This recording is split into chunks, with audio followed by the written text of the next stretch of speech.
नमस्कार दोस्तों।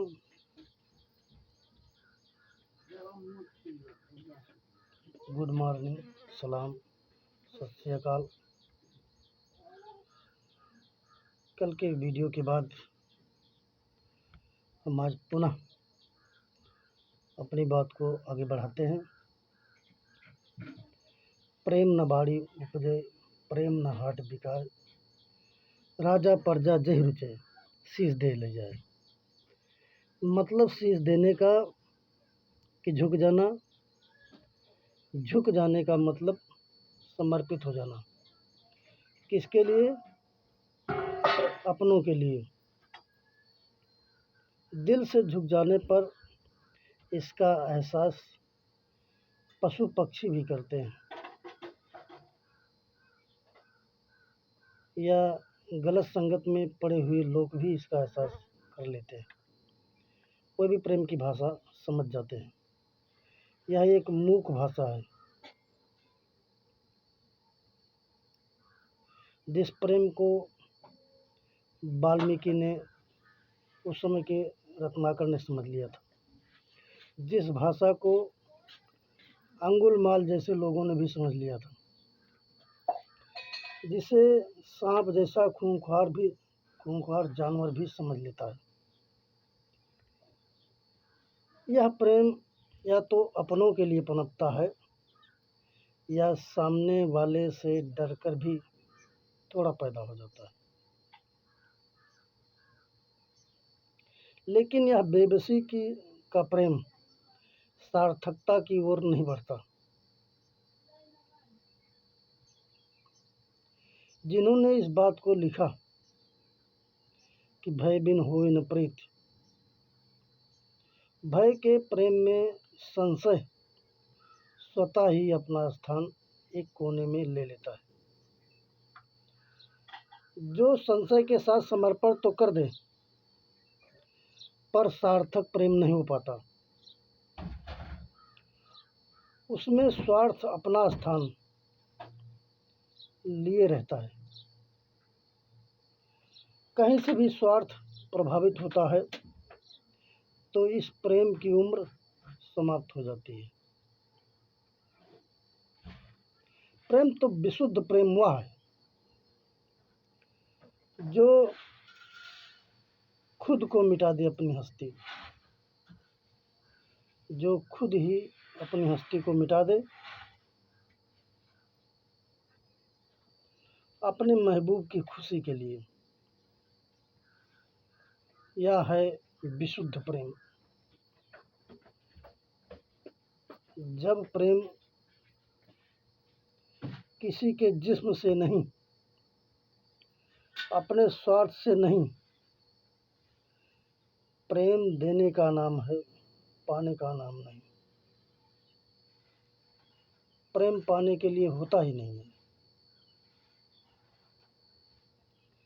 प्रेम तो सामने वाले की खुशी को बनाए रखने के लिए होता है।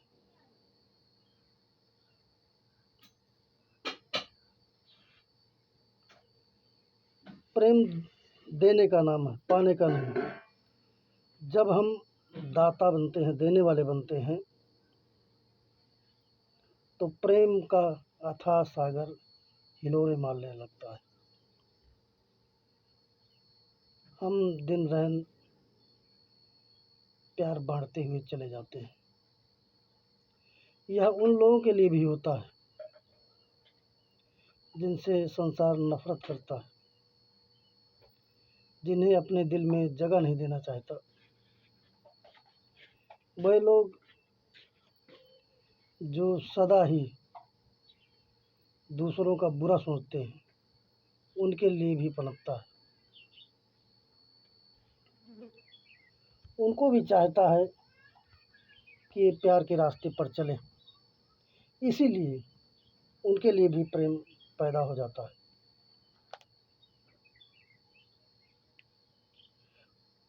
प्रेम फिर घटने का नाम नहीं लेता, प्रेम बढ़ता चला जाता है। इस प्रेम के आगे संसार की सारी दौलत तुच्छ मालूम होती है। ये रिद्धियाँ सिद्धियाँ नवनिधियाँ हाथ बांधे आपके हुक्म का इंतज़ार करती हैं। इस समय सारे जग में सिर्फ मैं ही दिखाई देता हूँ। मैं का मतलब सब में मैं ही, और सारा जग मुझ में, और मेरे सिवा कुछ नहीं दिखाई देता, सब और मैं ही मैं हूँ। फिर इंसान प्रेम की पराकाष्ठा पर पहुँचने पर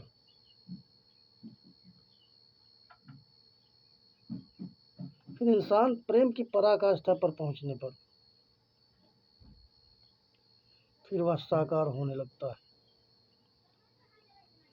प्रेम ही ईश्वर है, ईश्वर ही प्रेम है। जैसे आगे भी लोगों ने कहा कि God is love, love is God. या जो संसार और संसार की चीज़ें भासती हैं वास्तव में मिथ्या है। ठीक वैसे ही जैसे सूरज चलता हुआ भासता है, दिखता है कि सूरज चल रहा है, लेकिन वास्तव में सूरज नहीं चलता, धरती चल रही होती है। सूरज भी चलता है, वो गैलेक्सी के चक्कर लगाता है, और धरती सूरज जहाँ भी जिस स्थिति में होता है, धरती सूरज के चक्कर लगाती है। इसलिए धरती पर रहने वाले हम लोगों के लिए सूरज स्थिर है, लेकिन भासता है कि सूरज चल रहा है, जबकि वास्तविकता यह है कि सूरज नहीं चल रहा होता है। वास्तव में धरती घूम रही होती है, लेकिन हमें उसके उलट प्रतीत होता है कि सूरज चल रहा है, धरती नहीं चल रही है।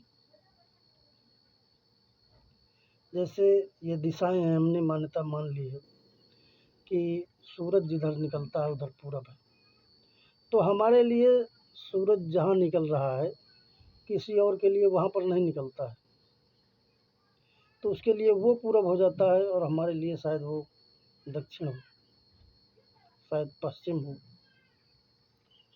लेकिन औरों के लिए वही पूरब होता है।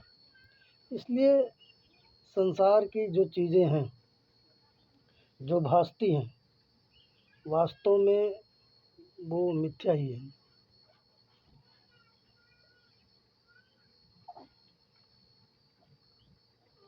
लेकिन हमें भासता है सत्य।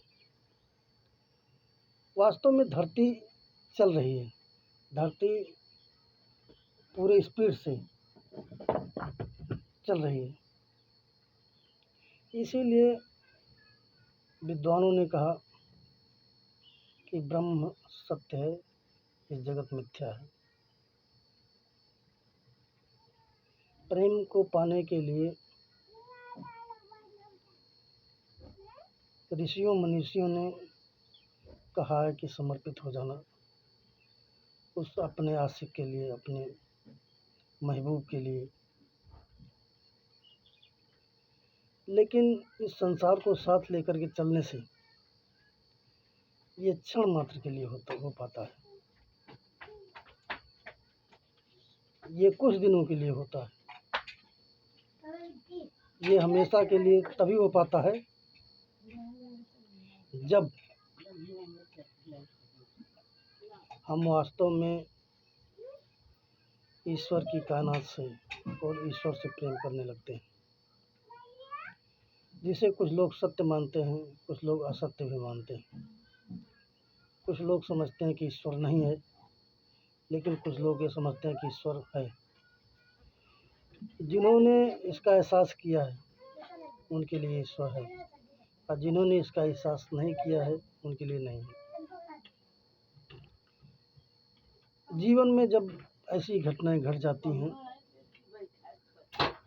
जब जो जिसे कहते हैं अनहोनी, कि ये होना नहीं था लेकिन अचानक हो गया, उसे ही क्या कहते हैं, मान लेते हैं कि हाँ ईश्वर की मौजूदगी है, ये सभी के लिए नहीं होता, लेकिन बहुतों के लिए हो जाता है, जो इस संसार में पूरी तरह से गलतान है।